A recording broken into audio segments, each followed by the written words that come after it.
together. My name is Joe Medeiros, and I am the editor of the Sierra College Press, and we do books on the Sierra Nevada. But I'm also the archivist here. I'm a retired biology teacher, and I didn't want to leave Sierra College like a lot of students who just don't want to move on, gets too comfortable here or something. But I work within the library, and we like to do these intellectual salons. Please, come on in. Intellectual salons where we pick a topic and we kind of analyze it from a multi-directional, multidisciplinary approach. This is our beginning our fourth year of salons. We've done 3 others. We did a year, both semesters, on the topic of time. That was very enjoyable, very complex, and very mind-bending. We did a year, 2 semesters on the topic of love, a year of 2 semesters on the topic of fear. And we landed on the topic home this time. We kind of got into this 4-letter word roll, and so if you have some other 4-letter words that are printable and usable and so on that we might springboard from, let us know. I welcome you all here. Our salons are co-sponsored, and I want to make sure that you share what you experienced today with others, so that you might come back the next time. If you can see this, our next salon is coming up in a month on a very important topic, and it's more historical than today, driven from their homes. And our faculty provocateurs will be Ralph D'Unamuno, Jay Hester, Amy Myers, and Matt Archer from numerous disciplines. Just for the heck of it, if you were driven, people that have been driven from their homes, what comes to mind straight away in your experience?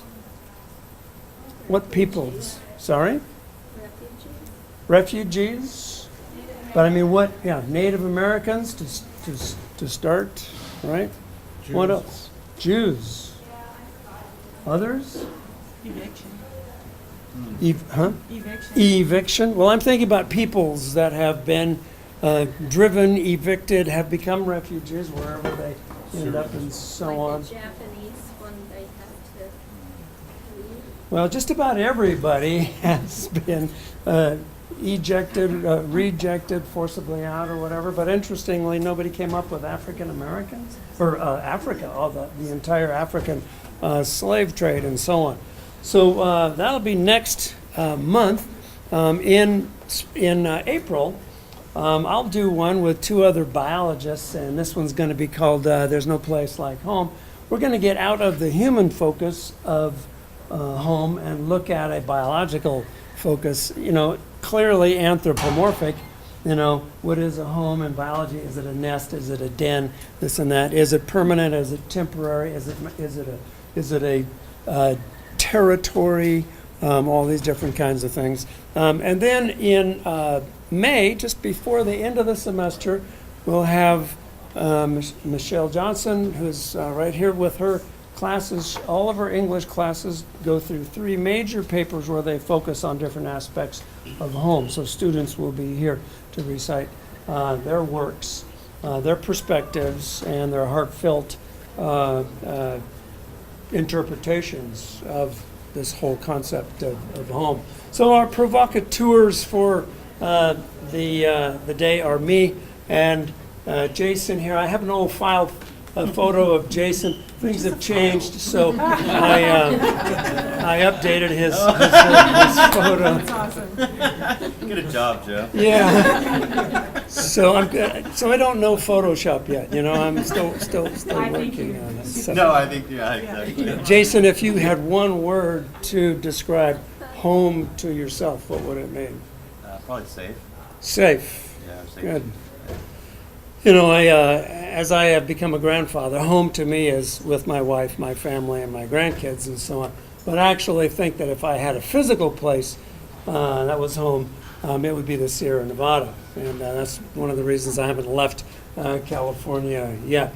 And Jason, I want you to know that, I can too be bearded, but you don't want to go back. That's what I want. You just don't want to go back at all. What's that? What's I that? don't even look like you. Well, I'm Click off sorry. of that They, slide real quick. Yeah. So Yeah, Deb, the vice president of the college, screamed when I walked into her office and said, "Jerry Springer, get out of my office." So that was the last time that ever happened, the last shave job. So home, what is it?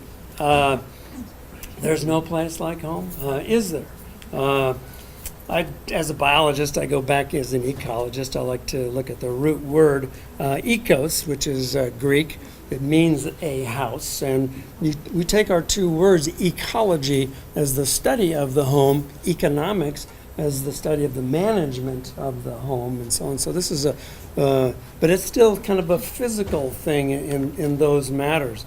So our subtitle for our talk today, or our salon today, is "Home is where the what is," and that's really kind of, I think, where we want to start. We like to look at what is a home, or where is a home, or who is a home, or what is this thing called home. So Jason, you want to come on up with me and see if we can't. Well, let me say too that Joe's been thinking about this for a long time, and I've been talking with him for about over a month probably about this series. And what Joe had in mind for today is not for him or I or anybody else to lecture, but really to solicit thoughts and opinions. So really, Joe and I ideally don't want to say anything, but ask you guys to start a conversation and so that we can listen to. So really, we don't want to talk very much. We would like to hear from you and every single one of you here about your thoughts on these issues. I know some of you are in my Humanities 2 class, and we talked about it in class on Tuesday, and I was kind of really impressed by the variety of thoughts and perspectives and points of view on this topic. And so we just kind of want to open that up and let you guys talk to us and each other about it. Maybe I should tell you that I asked Jason to do this as a professor in the humanities department. This word is really kind of a human word, but yet as a biologist we really do include it in biological ways too. So these are just prompts, and the idea of a salon is to engage in a conversation, right? And so we really do want to be the ones that talk less. And so maybe we could start with the question that I asked Jason. If you had one word to describe home to you, what might it be? Raise your hand or just speak it out. Yes. Stability. Emotional or structural? Yes. Others? Yes. Being comfortable. Comfortable. Being comfortable. Yeah, what is that? What is comfort? More, emotional, not necessarily being set up, with all the best of things, but just being comfortable where you are, to be settled in. Right. Right. I mean, comfort can be I'm warm, but I think you're talking about something bigger than just Like an being. emotional comfort. Yeah. For sure. I think we all probably share that. Come on, I know this is My a kids. simple form. My kids. Your children. Yeah. My cats.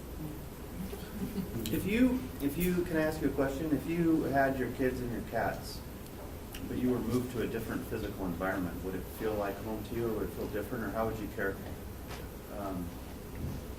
Well, I mean, my kid, one kid is 30 and is no longer with me, so I just have one. But I think if I were to relocate, right, that it would be a starting point. It would provide a sense of stability and comfort that I wouldn't necessarily have if I had to be by myself.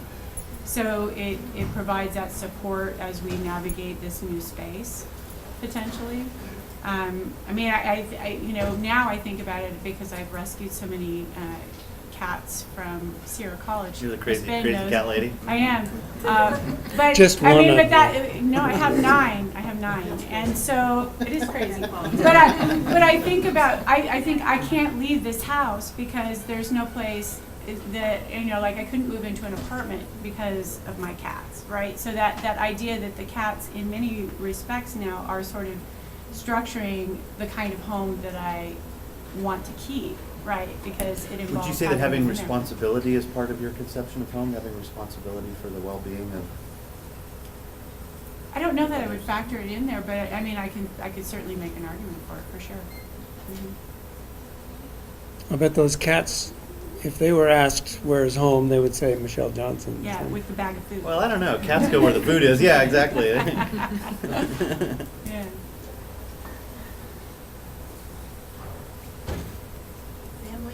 Family. This is very interesting. We're really hanging in on human connections here more than structure, even though we use this word home as a physical place. Love. Love. Yes. Just to use you as an example, like I'd say it's like what you put your what you invest into what you love, I guess. But like for you, you said your home is the Sea of Shadows. So and that's what your works is about, right? Yes. Books. So like it's just what you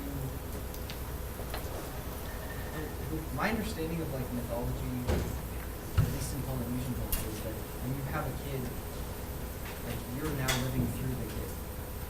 So it's just what you choose to continue yourself. And what you choose to Mm-hmm. Can I ask you then a personal question? What's your home then? I don't have one yet. Don't have so.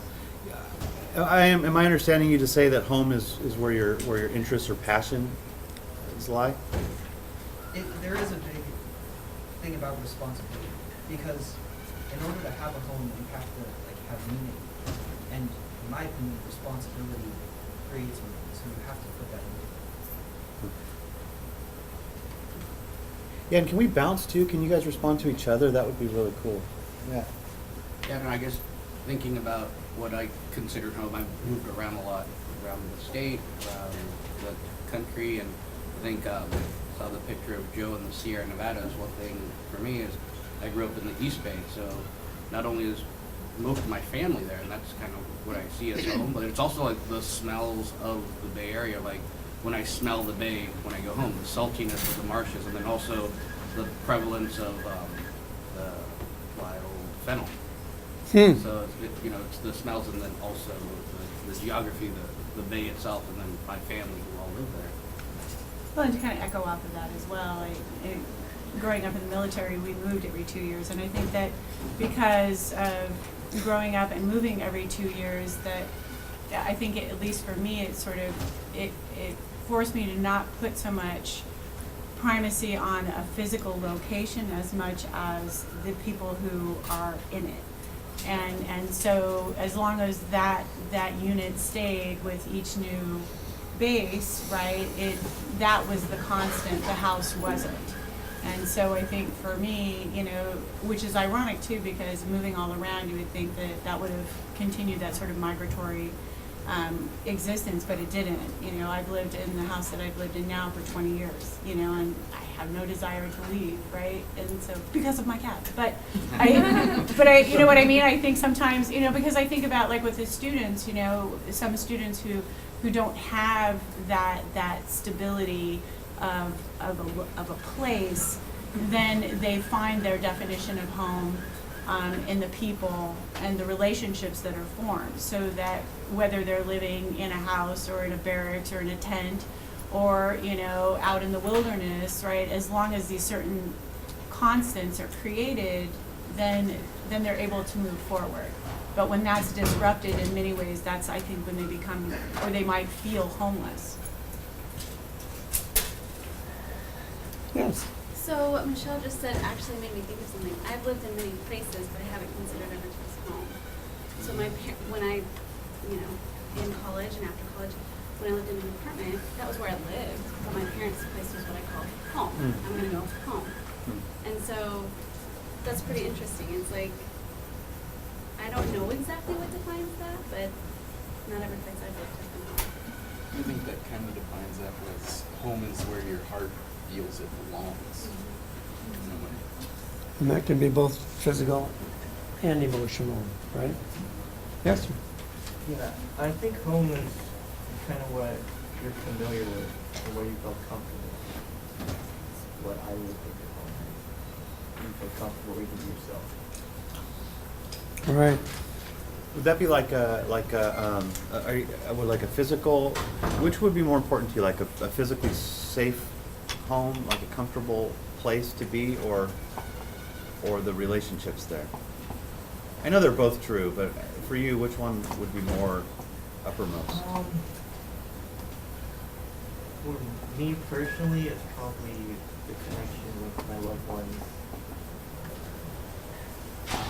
pets, people, things that are living and breathing, but I'm sure it's different for every person. I feel like it is like my physical place. I think about if I were to be removed from the home where I live, and that would be a lot more stress on me emotionally, I think, not to have it be such a physical place, but it is my own home, and that is where I feel comfortable and stable and all that. And so I think even though there's people that love me and this and that, I would be a lot less, I think, emotionally comfortable and stable if I didn't have that. And I think to sort of back you up on that a little bit, you know, they say that the 5 most stressful times of a person's life are like marriage, divorce, death, changing jobs, and moving, but not in that order. And That would be weird. yeah, that would be very strange. But moving, these people that are moving, you're not moving your relationships. You're keeping all the relationships presumably the same. But just the act of physically relocating your physical environment is incredibly stressful on people. I remember my parents having like the biggest fights right before moves, right? It was always stressful, you know, and that kind Here of it thing. comes, right? Yeah, but I also think too, like, you know, I mean, just, I think it makes, when we think about sort of our privilege, if we do have a home, you know, or a place that we know we can go, it allows us to be more abstract and sort of mushy about the idea, but if you don't actually have a physical location, lacking that privilege, how that changes the conversation dramatically. I totally agree with that. That was one of the cool things that came out of the conversation in class yesterday was that point. I was like, oh my gosh, I think that's really true. I think that what you just mentioned is, it feels different to me than asking the question, what is home? Because moving is stressful, and anyone that has moved knows that. But that more has to do with, many times, the nitty-gritty details of moving. And not so much that you necessarily feel like a place is home. Although, those kinds of moves, I don't know if anyone here has experienced that, but when you move from a place that you do feel like is home, it adds another layer for sure. So I feel like those aren't they don't necessarily mean that home is having a physical, stable location. I just feel like they're a little bit different. I think if moving is coupled with divorce or family members separating or something like that, then that just adds another layer. You have no idea what we adults feel like when you children move away from our home. Because you have I think as a mom, home has to have that place for your kids, because my kids go between my house and their father's, and they never call their father's house their home. And I know he's not consistent, and they have their own room, and they're allowed to put up pictures and stuff. But at my house, you know, they have their bed, and the wall by their bed is their space, that they get to do whatever they want with. They can put up pictures, they can change them every day if they want. That's their space, that's their home. So if their teacher asks them to draw their home, they draw their bed, because that's their safe place for them. That's the stability and the comfort, and they've been through ups and downs of moving and new relationships in and out of their lives, that for them that's their stability, you know, that's, I think most of my kids, if you ask them where they're home, they'd probably say their bed. That's their safe Interesting, place. very They're interesting. bad? Their bedroom, or, David?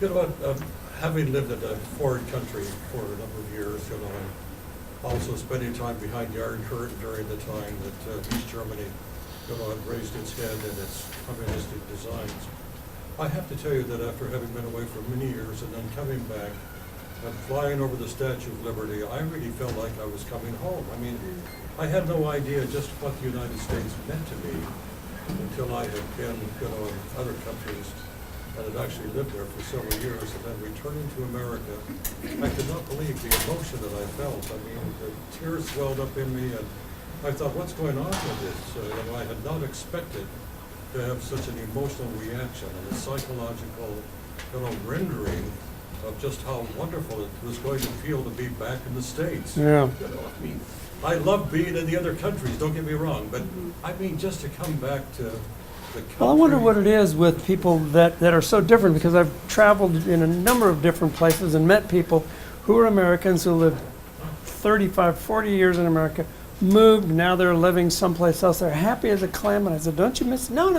It's just like, how can you feel that way? You know, but there are others that can just travel anywhere and find that home, whatever it is. There was a question back there. Yeah, I think what you said connects a lot with the question that you asked about, which is more important, the relationships with comfort. And the way I think about it is like, the relationships is kind of like the language, and then the comfort you have is like the culture. And those ideas can't really be divorced, but I guess the relationships you have can't exist without a sense of culture, and that emotional experience you have is what allows you to live on those relationships.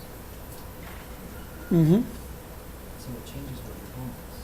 Even if Right. it's the same phenomenon physically. Yeah, I think it changes it. I think it affects, if I understand you rightly, I mean, I think it affects it really significantly, right? I mean, being at home in your house and being at home in the wider environment of your city or state or country, they interrelate with each other, don't they? I mean, they're not different, distinct. We hear a lot of the similar theme here, you know, as you. Well, when I think about how I set it up for my students, I mean, we start with the concrete, you know, the physical, the understanding of that which you can see, right, at the beginning of the semester. And so being able to, you know, zero in and something that is tangible allows students to sort of grapple with the idea of what does this word home mean. But as we advance through the semester, we get into the more sort of metaphorical and the abstract, right, of how, you know, it's often more than that physical location. It becomes more of what is internalized as a result of the experiences that are formed and shaped in those spaces. And then, you know, invariably what will happen is the students will say, well, it just depends, and it really does just depend. I think when it gets frightening for people is when, especially if you think about his observation about, you know, communism or, you know, war or things like that, where you have some power or some force trying to tell you and define for you what your understanding of home is, in the case of Native Americans, obviously, right? So that idea of being told also sort of reinvents your understanding of what home means, right? So it becomes, again, I think coming back to that idea of privilege, when we're privileged and we have the security and the freedom to do and come and go as we please, we have probably a more romantic view of it. But when things become stressed, or you don't have choice in that definition, or someone is defining it for you, that's when I think it gets complicated. And that's, I think, the things that we don't like to talk about, right? We would rather not talk about that, because I'm always pushing students, because they go to the safe space, which is, you know, comfort and love and all the mushy-gushy stuff, which is important, right? But at what cost does that mushy-gushy stuff come? Yeah, on Maslow's hierarchy of needs, the mushy Right. stuff is not the base. Right, exactly. You know, in part it would involve personal disclosure of people's own background, and people maybe not want to talk about stuff like that, or maybe they do, but we had some really awesome students in class yesterday opening up and talking about some of that stuff. And some of it that came out was they just didn't like their parents' environment. It was stressful and damaging and whatever. And to just have a physical place where they can just own the environment, they need a relationship, right? I mean, that's the first thing that needs to be stable and set before the mushy stuff can start coming in. And I thought that was really profound, and you alluded to that earlier, and I just think that's really true. So maybe we can flip this just a little bit and like these examples, what makes the word home distasteful to you? What takes away the safety, the security, and so on? I think it's... I would say arguing in a home really, for me, makes it feel like not home. I like to argue with that. Yeah, you're full of crap. Yeah, right? Yeah. Uncertainties. Uncertainty. Yeah. Like And it specifically can what be kind of- anything from, Specifically with arguments, like when my parents had one big argument when I was a kid and I thought everything was gonna end, you don't know what's gonna happen next. Or if you can't pay the rent, you don't know what's gonna happen next. Or, part of your house catches on fire, what happens now? All of those unknown uncertainties is what makes it horrible. what if the home disappears? Like you can't pay your rent, you lose your apartment, or they sell it out from underneath you, or every 2 years, home is where the U-Haul takes me, right? Actually, it's Mayflower. Mayflower, yeah. Well, you were government subsidized. So. Any other thoughts about stripping the beauty of home away from Well, you? it seems like a silly thing, but so with my background, kind of, like I really like to have a clean home, and that's important to me when I feel like my home is not put together. Then I feel like it's not my home anymore. Then I feel uneasy, and then it's because maybe growing up in a dirty kind Yeah. of environment, and so then I am overly aware about my home, and then that's what makes it really home. The effort that I put into it, being comfortable in it, but that constant it's like if it's out of place, then it's like I'm overwhelmed and it's not home. My wife was raised in a very dirty environment too, and so she's obsessive like this. And I mean, if things, if I drop something, it doesn't even make it to the floor before it's scooped up and put someplace else. So, yes. I have actually a lot of connection and feelings about what's been said in here. To start, as a child, my parents divorced when I was 7, and I lived with my father, and he and I moved back and forth between Salt Lake, California, and Chicago. And we weren't in a place more than 2 years at a time. Sometimes I think at the most it was like 4 years. Each one of the places that I went to felt like home. Just as like the roof over my head that's just where we were going. Maybe it was because of so much moving. I just became comfortable with it. And recently I've had to move 4 times in the last 2 years. One, divorce. I moved shortly after the divorce. I moved in with my sister and brother-in-law. Their house sold. We rented a place together. The landlord wanted to renovate and rent for more. And then just recently got out of just kind of a toxic situation with the landlord. And it is really unsettling. It can, to not have that security,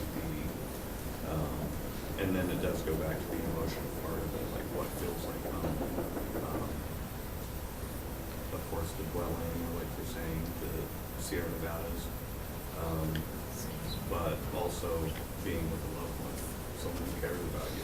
Feels like home. Don't get me wrong, the Sierra Nevada would be nothing without my wife and my grandkids and kids and all of that too. But yeah, as I look at these things, I think we've covered a lot of this territory, that it is in fact physical, it is emotional, it is secure or unsecure or whatever. If we were, can we move a little bit? We've got a hand, we've got a Oh, hand I'm back sorry. there. Yeah. I was just gonna say, so my mom has lived in the same house since before I was born. Like, she's always lived there.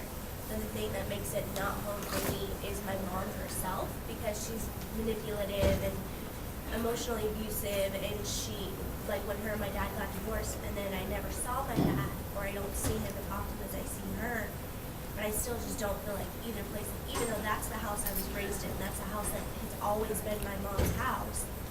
And when, you know, like, but it's just never felt like home because my mom is there. And so your home is, I don't have one. I don't think I have one. and you want one or don't want one, or? As of right now, I don't want one. I feel like I just love to travel, and I just love to see all these new places, and to me, I guess maybe that's what makes me feel at home, because that's what makes me feel peaceful and comfortable, and I'll have a moment each time I go anywhere new. There's just that one moment where I'm just like completely at peace. So I went to Colorado a month ago, and I was snowmobiling in the Rockies, and about halfway up the mountain, I was just like, I'm just so at peace right now. In this moment, I'm just so comfortable right here. And so I think that that's like more of, I don't think home for me is a certain place or anything. I think it's a feeling, and I think it's about like definitely have the personal connection, because I travel with my fiance, and so I couldn't imagine going anywhere without him. But just that comfort feeling, and just the sensation of being somewhere new, and just having at peace in that feeling Right. of traveling. So that's kind of the yin and the yang, where Yeah. you could have a physical home, but you don't, and it helps you evolve into a different. Yeah, because my sister moved to Austin when she was 19. She moved to Austin, and she said when she got out of my mom's house and she had a life for herself in Austin, she feels like that's home for her. And now she lives in Oregon, so she feels like that's home, but you know, it's just all different. Oh. Would Hear it be that? safe, would it be safe to ask you the question, actually being away from your mother is home, would that be a statement that would be correct? I mean, I don't know if I'd look at it that way, because I do still see my mom on occasion and everything, so it's not like, it's just, I just never felt safe or comfortable or, you know, in that house with her. She's also a drug addict, so that's kind of, you know, the reasons of the dirtiness and all that, like, in that house. And just to sort of, add on to that, but we have literature, a whole tradition of literature of being at home on the road. I'm thinking of Jack Kerouac right away, but there are many others who have talked about the road as a home, as travel experience, as being where their heart feels most at ease and most alive. And so I think there's... We're going to talk about that in a little bit. Jamie, Yeah. did you? I was going to say, really, to encompass all of this, we could look at it as a home as the balance between chaos and order. Because people could have a difference in preference of traveling and feeling at home, and being stable in one place and feeling at home, and that kind of concept, what you were saying, responsibility, that could be your purpose, and that could make you feel like you have autonomy in your life, and you have organization in your life, and you can grow. And that's what we're meant to do as human beings, is to grow. And so wherever we are provided a space where we can grow, whether that's on the road or at home, it sort of provides that balance. What's your home? How would you define home for yourself Creativity. when you're creating? Yes. And that's not dependent on place or relationships? It certainly is. I need to be familiar and feel supported and feel like I can express myself in a comfortable way. But yeah. I have a personal question. What makes you like arguing? He's Portuguese. What makes you ask that question to me?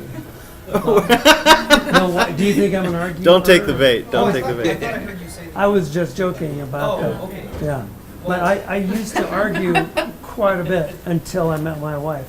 And I have not been able to win one argument whatsoever, so I gave that up entirely. And your blood Yeah. pressure went down, your quality of life went up. Yeah. If I had a bumper sticker, it would say, "I gave up and I feel better already." No, I don't like to argue. For me, it's like, if you're in a place where you can have that tough conversation, for me, arguing brings you to like closure or like a conclusion, something that you can work from. And it's kind of the same idea that Jamie was talking about, where you have this chaos within you that you need to find some, you need to establish some sort of way to create something. See, that is when your home just keeps getting stronger and stronger, when you can argue or discuss, you know. Does anybody watch Madam Secretary on TV? The Secretary of State and her husband who works for the FBI or whatever. They argue so well. They're always in love with each other and they get through all this crap. But, you know, it doesn't seem like that really exists out there at all. But it sure is a great way. But no, I think, you know, I think the arguments, others are talking about these awful, destructive, hateful arguments that are so much a part of humans, you know. I guess that's what I would call the part of home that I am distasteful for, is situations where you don't have any leeway to build a relationship. With whatever I mean, for you, it was like nature. Like if I was in a glass case in the middle of the forest, I couldn't develop that relationship. Or if I'm talking to my mom Right. and she's not listening to my ideas, it's just feeling boxed in. As young people, most of you, I'm sure that you've experienced that with, you know, the inability to grow in your own family, the inability to have a voice, have a vote, you know, at all. You're just told what to do, right? Even the birds have that, right? At some point they go, "This nest sucks." Yeah. Out of here. Yeah. So I'd like to move into something else here. I would like you to consider putting a suffix on home or a prefix on home and see what kind of words we come up with. Like Home Depot.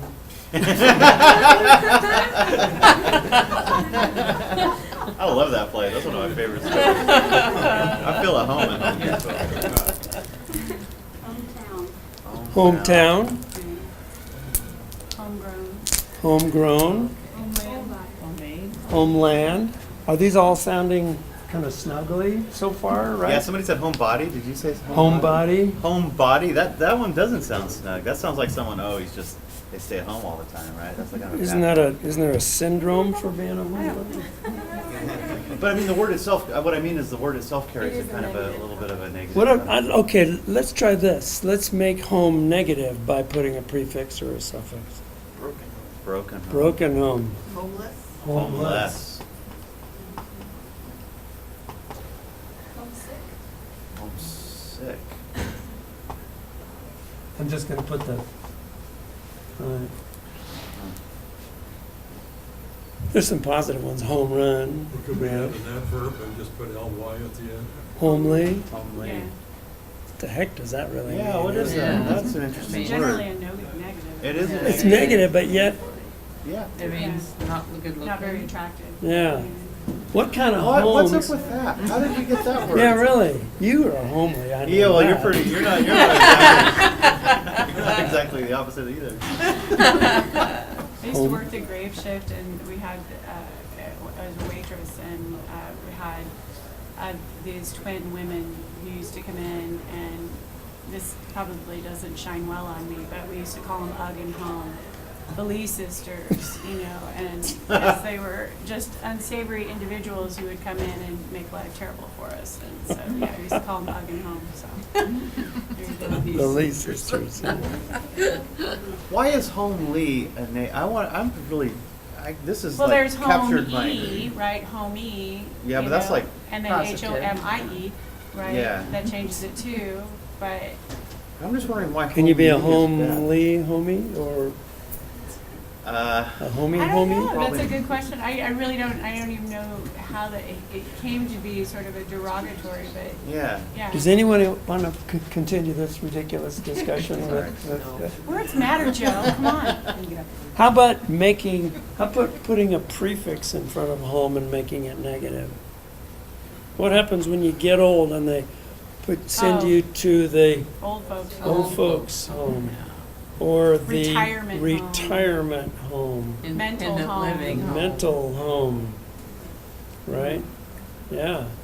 It's like there'd be the last places you would want to ever consider a home, right? Boarding home. Yeah. Boarding homes, or Foster foster homes, orphanages, and things like that.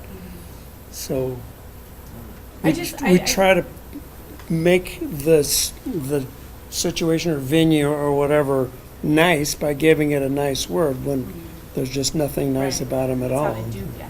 Group Well, home. I think I was thinking about the young girl in the back and her story of her mother, and I'm reminded of, had a tremendous support while I was going to school as a single mom, but the woman who helped watch my daughter when I was at school, her eldest had struggled with mental health issues. And she, for whatever reason, it was being in a home that generated tremendous disease and anxiety for her. And so she felt at home when she was living in her car. And again, I think about sort of the narratives that are put out about what it means to be at home and how, it's a house in suburbia with the picket fence and the 2.2 children and the cat in the yard and those things that were sold and we quest after.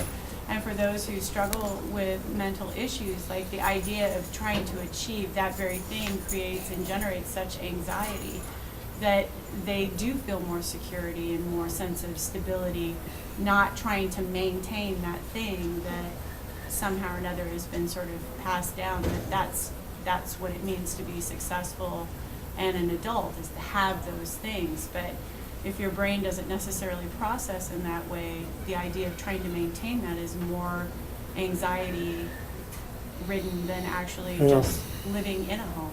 Maintain it or even portray it. I mean, how much energy is spent on pretending that your home is better than it actually is in terms of the relationships or the yard or anything else. Really. The perfect couple, the perfect family. Yeah, pastors' kids have to go through that really bad because their parents are like, the ministers or whatever, and They're supposed to be. Yeah. Dad they- minister or something? my dad, Yeah. he wishes. But they're viewed by the community as being this ideal kind of thing, but then they see the reality of it, that they're no different from anybody else, and there's a kind of a sort of at least in church circles that I'm familiar with, there's kind of a sense of wanting to put up a bit of a facade that everything is really wonderful and great when... But the kids were always the funnest because Oh, for sure, yeah, for sure. they wanted to rebel. Exactly. Yeah. I was thinking even group home would be included in that. Yeah, convalescent home, group home. Yeah, just exactly opposite. So I'd like to move again here, just a little bit, and we've kind of described what our thoughts of homes are and so on. But since the beginning, right, weren't we thrown out of our home, right? Stricken from the Garden of Eden and so on, and sent out homeless, right, someplace. Well, if you believe that. Well, yeah. But you can believe this though. The early hunters and gatherers, right? Hey, I'm the hunter. You're supposed to be the gatherer. Well, he was standing on the stuff I wanted to gather, or whatever. So, didn't we all start homeless, so to speak? Of course we did. We were hunters and gatherers, and where was home to these people? Home is where the buffalo roams, right? Home is where the food is. Home is where the resources are. And for the most part, what are we going to call these people? they're nomads, right? Do you think their level of happiness was as high as ours in terms of what, I'm seeing no and yes here, right? I'm sorry, I didn't have your question. Well, do you think their level of happiness, I mean, or let's say, what was home to them? I mean, Chris and I had a little argument about this yesterday. Is home a construct? Is it a human construct, or is it a real thing? Whatever the word was back then, there must have been times when things were great, they were full, there was plenty of game, the kids were playing, they weren't screaming, this and that and the other, and so there must have been some kind of sphere that made them happy about what they were doing. And we did this as humans for tens of thousands of years, right? And there are still people today who prefer that. Mongolian nomads. Amy Meyer just left, but she gave me this one, the Xiongnu or something like that, in near China and so on, that lived for centuries and centuries during the Han Dynasty.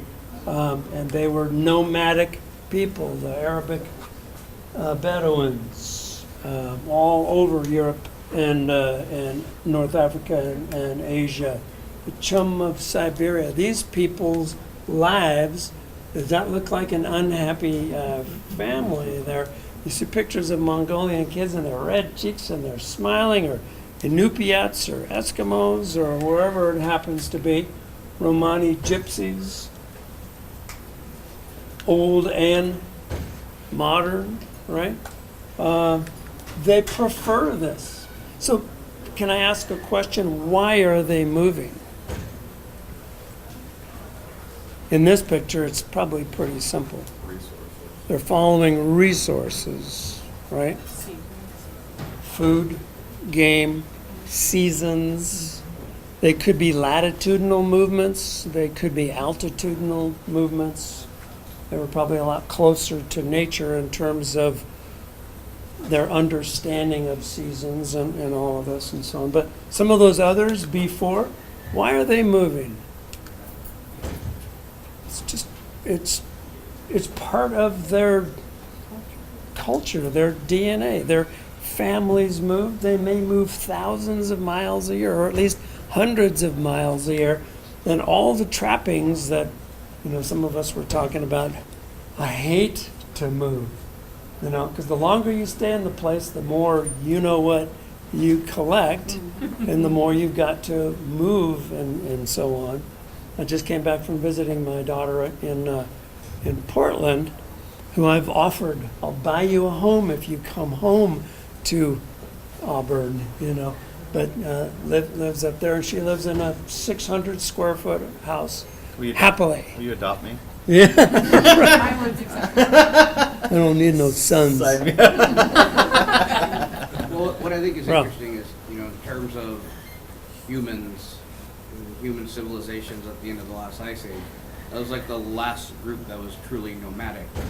Because the majority of what we call nomads or hunters had seasonal rotations. Like you're mentioning, when it got hot, they went up the mountain, and they came back down, or they knew where the food was. But aside from the modern material trappings we might have, are we no different? It sounds like, from my experiences, a lot of the things I heard here is relationships, maybe meeting up with other kin or clan make people move. That's why I've moved in the past. And also, I might not be following seasonal resources, but certainly most of my moves have been economics, following the whims of the market. Southern California wasn't panning out. The Bay Area wasn't panning out, moving around. So while I might not be moving after buffaloes or salmon or polar bear, I am moving because the economy to has buy shifted, buffalo and has polar shifted bear. under me. There you go. And I am still, and many Right. of us are still governed by those larger forces that we Mhm. have control over, Well, and which even- forces us to move.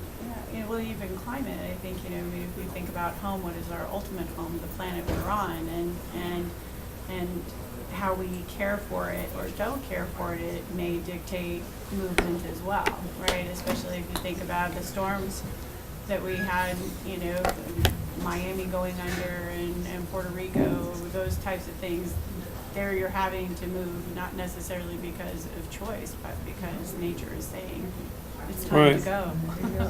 Or lack of water. Yeah, lack of Well, water. yeah, in Puerto Rico, you know, a 2-month-long camping trip with no water 2 and months. power, They're right? still camping. Yeah. They don't have electricity on. Right. But I'm trying to I think of how these people still continue to move. Now, while you say the Ice Age was kind of the end of the major, you know, latitudinal migrations and so on, these people still move because of resources, you know, throughout the world. This is a really interesting group of nomads in the Himalaya who move their entire town or village or whatever, moves every time there's a death in the village. It's unsacred. It's not home anymore. So they move the entire village somewhere else. If you've studied any biology, the word Linnaeus comes up all the time.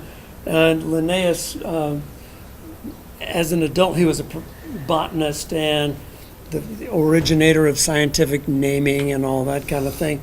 But he spent his whole adult life wearing clothes like the Lapps wore because he was so infatuated with these people whose entire life was following the reindeer and their migration. And the reindeer were, by the way, domesticated, but they still followed them along wherever they were. Now we call them the Sami people. So, yes. Well, you may be coming to this, but what about modern day homesteaders? You know, the ones that choose to live in the woods and off the grid. Like them? No, these are, oh, yeah, like them, yeah. Well, that's a very, I do not have faculty or provocateurs to cover this, but I think the structure of the home, in place or movable, is really worth a fun salon. I don't know exactly who and how we're going to be able to do it yet, but if you know, all of you want to just go check out the website Nomadlandia. Nomadlandia, this is just the simplest, but the contraptions that people come up with to live in because they do not want the trappings of a home. They want to be able to pick up and go someplace. Or another huge population that exists in just the United States with inability to the ability to work and travel migratory labor-wise and so on, but the inability to buy a home, inability to even rent a house. So they literally are modern-day nomads. And on the lower right, some people that just want to live as hunter-gatherers. You find them in the Sierra and in the Rockies. Alaska. Yeah. Alaska Last A lot Frontier of is one of people my up- favorite yeah, a lot of movies. people up there. Yeah, series, yeah, because, yeah. Yeah. Alaska Last Frontier. Yeah. So could you live like that? Why? Oh, too cold. You don't have to be in Alaska. You could. I think it's possible if you have, that's what they live off, is the land. So if you know what you're doing, it's Yeah. totally possible. You're not- There are people on the Pacific Crest Trail that go from Canada to Mexico, and there's a number of people that do it yo-yo in the same season, touch Canada, and then go back to Mexico after. And then there's at least a handful of people that have done it 3 times.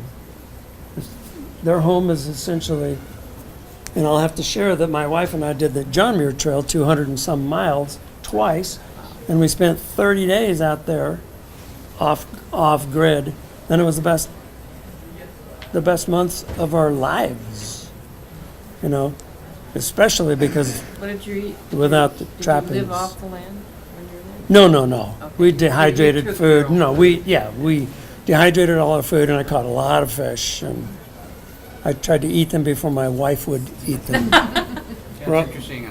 That reminds me of something. A few years back, me and my wife, we were on a cruise through the Panama Canal.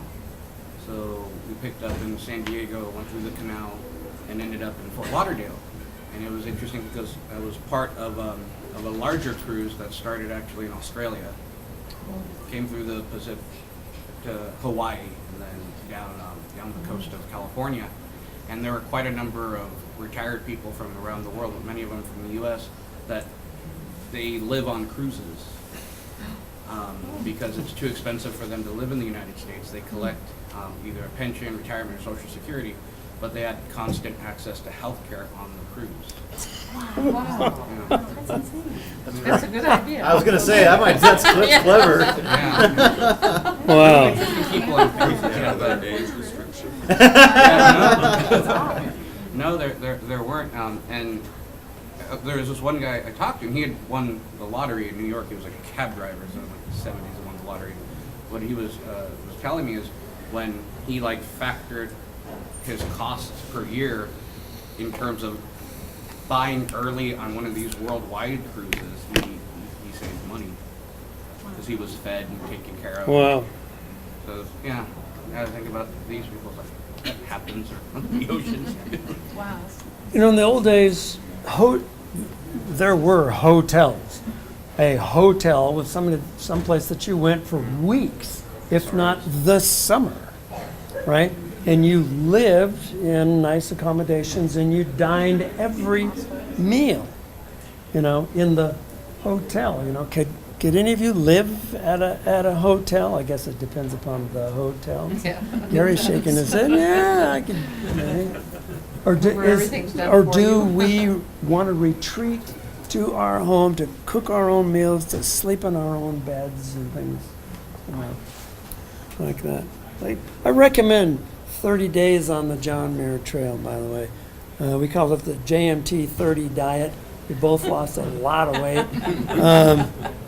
But when you reduce your trappings to all that you need for, you know, food and comfort and sleeping and some first aid and things like that, hopefully nothing bad happens, boy, something else happens that doesn't exist in our lives normally, and that's this magical nebular spirituality, whatever you want to call it. But your physical needs are met, your mental needs are relaxed, and then something else shows up and you get to identify with that. But when we, at the end of the trail, we sat at the top of the pass, headed back down, and we just sat there and practically cried because we were so comfortable for so long. Things were working out for so well. You have to go with the right partner. Do you think you Sure. could have sustained that longer?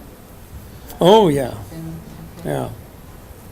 But we You're had responsibilities, you know.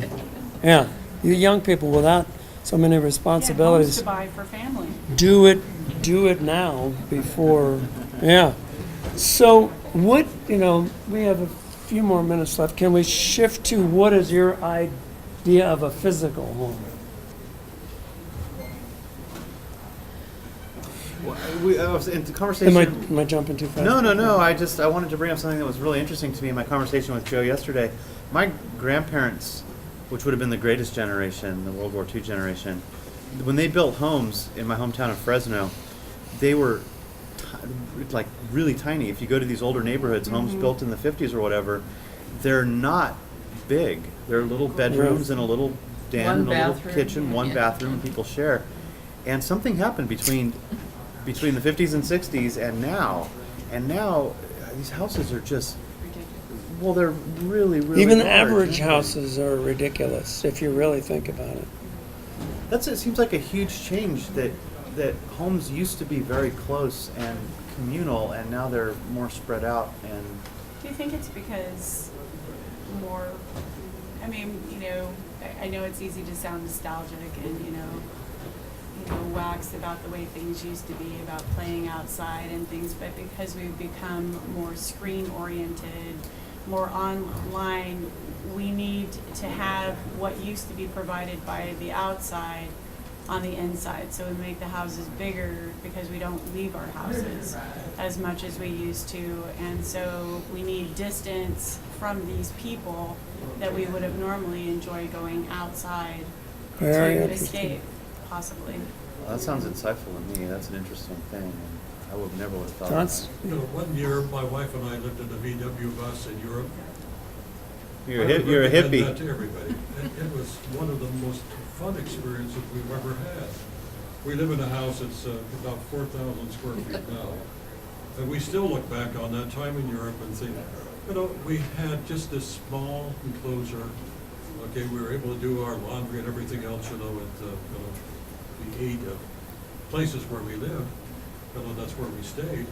But as I look back on that experience, we concentrated all of our time, okay, together, visiting places, not having to worry about all the other stuff that oftentimes really creates some kind of a Right. problem, you know, where you have storage problems with your home.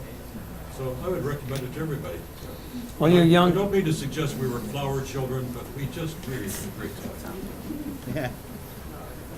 Any other thoughts about sizes of them? By the way, the average, I checked on this last one I taught just a few years ago when I was teaching an environmental studies class. The average garage in Placer County is 900 square feet. My apartment. The average garage is 900. That means there are some much bigger and a few a little bit smaller. But the house that you're talking about was maybe 1,100 square feet or something like Yeah. that. Mine's Yeah. 900 square feet. Yeah. It was built Lynn in and I just moved in.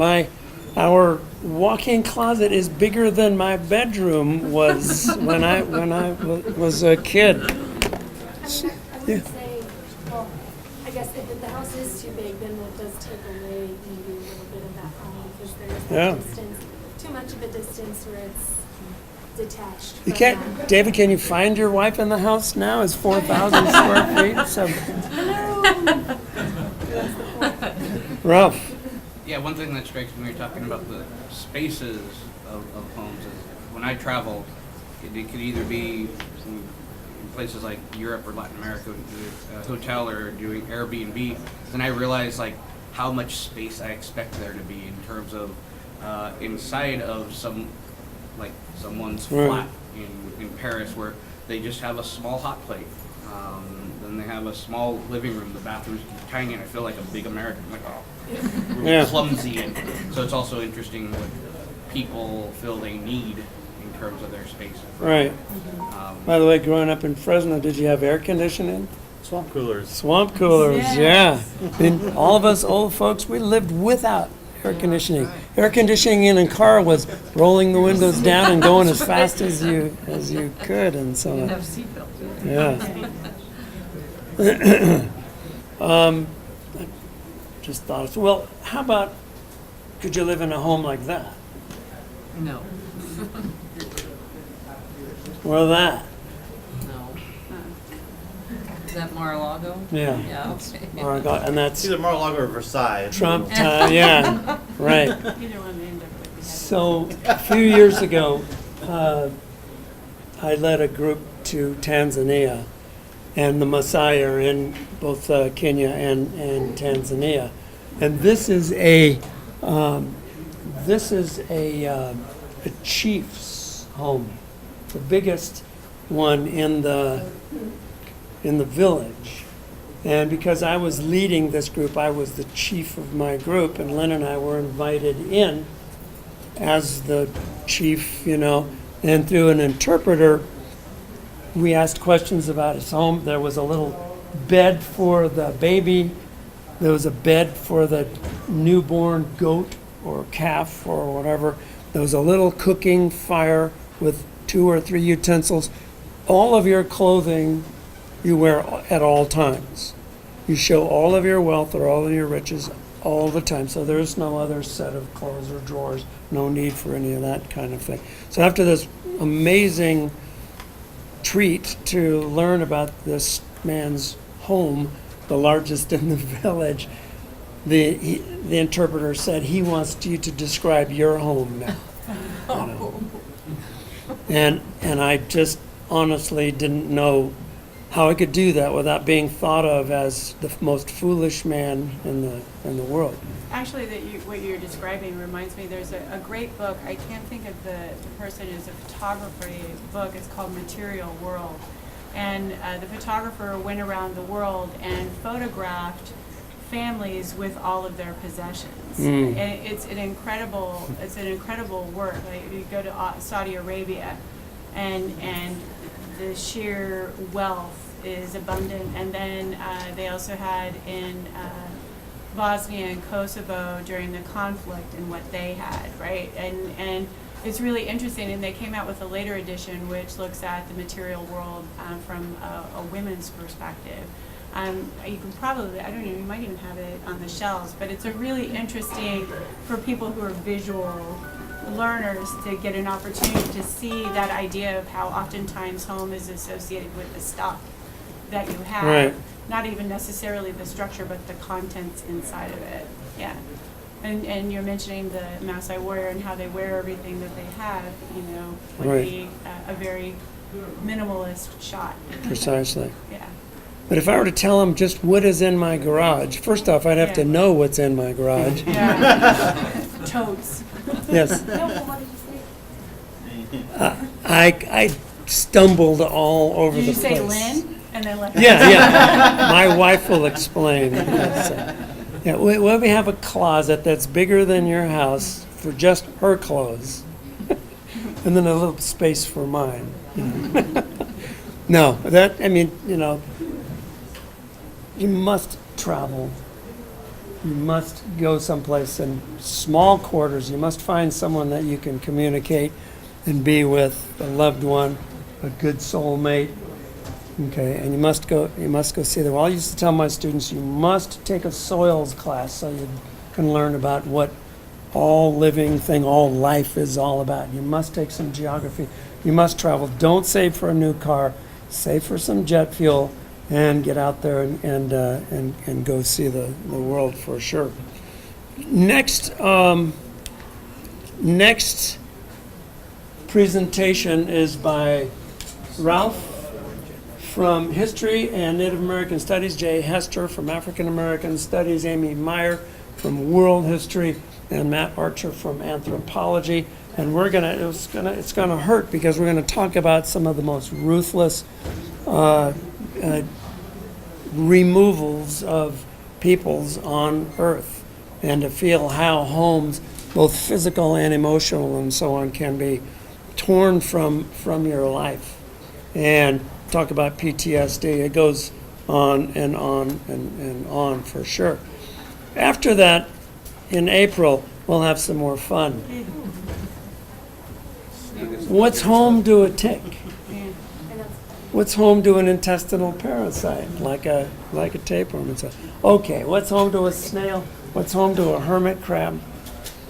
Ecosystems, niches, and so on.